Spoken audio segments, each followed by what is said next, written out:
review the application process and timelines. As I'm sure that's on the front of everybody's minds of, how to approach applying to the program and how it all works. So, Lena? Yes. Hello. Hi. Hello, everybody. Thank you for joining us today. So the application process, the dates I'm sure you've seen on the website, but just to kind of put them into context for you. So we have the priority date, which is, I meant to look, December something. It's either 1st or 15th. 15th or 6th. Whatever that December date is our priority date. And then we have a second date, which is sometime in 2021. And so basically, if you want to be like fully considered for the program, it's that December date is the one that you want to pay attention to. So the way that we typically use the applications as they roll in is the ones that come in by that thank you space available date is the March 1st date. I knew Kim would get my back. That's why I was like, I should look up those dates. But then I thought Kim will know.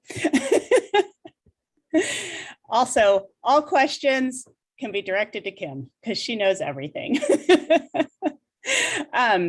So when the application, the priority date of the December 15th, though all the applications that are complete, submitted complete by that date, get forwarded on to the admissions committee for the review that I will talk about. And then the March 1st date, the applications that come in between that December 15th and the March 1st date, we take those or we look at those kind of on an as needed basis. So if we have remaining room, remaining slots, and the ability to add more people into the program, then we will look through the applications to see whether or not people fit with the open availability that we have. So let me tell you about how we decide sort of about fit and or how we look at the applications and determine fit for the program. So we use a holistic review process. So by that, I mean, there's no sort of formula that we take. So we don't say we give priority to those who had, majored in these kinds of majors or took these kinds of courses or have these kinds of scores on different exams or, the GREs or GPAs or things like that. Instead, what we look for is overall fit with the program is our kind of first priority. And then within that, we look for things like overall academic preparation. We look for indicators of scholarly potential and research experience. We look for sort of the context in which the education background and research experience comes from to determine whether or not obstacles had to be overcome, whether perseverance towards a goal was made, things like that. So kind of were there significant barriers to achieving these goals that we should take into account. And then also different kinds of other, non-academic kinds of competencies. So just, general overall kind of quality of the way that you've kind of fit within your program and looked for opportunities to succeed overall in your experiences. So kind of when we look at the application, because we look for all of those things, those writing samples become really important. So we do definitely look at transcripts. We want to see that you've had some relevant developmental coursework of some kind. And this is primarily because we want to know that you're going to be able to come into the courses and not have a lot of trouble adjusting to the coursework and fit with the labs that we have here. So we want to make sure that you're kind of positioned for success basically within the program. So we'll look for that. But then within that, we want to see whether or not the preparation that you took in addition to your coursework really aligns with the kind of work that you would be doing here in the program. So, so in addition to coursework, we want to know whether or not you've sought out opportunities for research.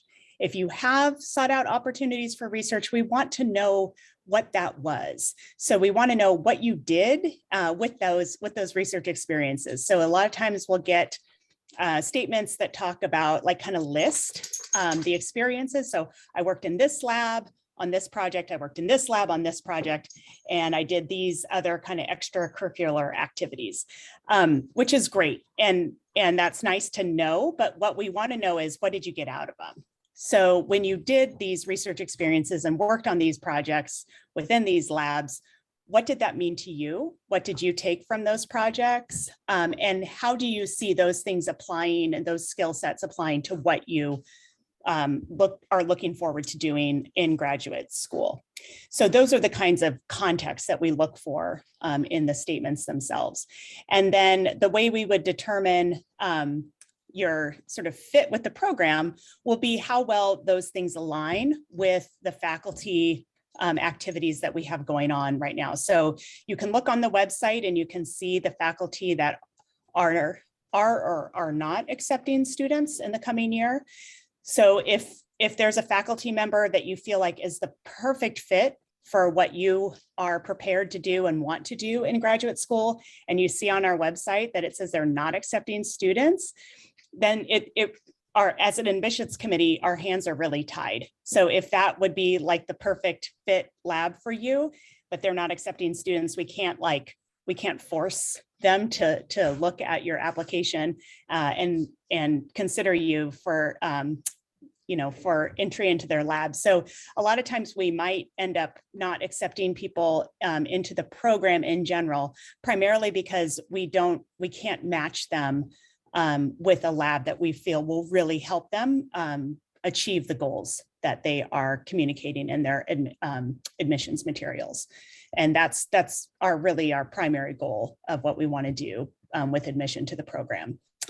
And then in terms of the perseverance and overcoming obstacles, I think in relation especially to the last year, we do have a special note on the admissions site this year that we want to know, we want you to explain to us if there have been significant obstacles introduced in relation to the COVID pandemic. So this really could be anything. It could be in relation to school, maybe having courses canceled, or not having lab opportunities that you had lined up and that you were expecting to have, things like that. So we definitely want to know about those, as well as, if there were personal obstacles or obstacles in your personal life that kept you from achieving different kinds of, academic achievements that you felt like you were counting on towards graduate school. You don't have to reveal personal information when you do this. I just want to be clear about that. But if it helps to put your experiences and your preparation into some kind of context for us, we would welcome that. So we do want to know about that. And then even if it's not COVID related, it's generally part of our holistic review. So kind of goes both ways on that. And I don't think I have anything else. I'm just going to open it up to see if people have general questions.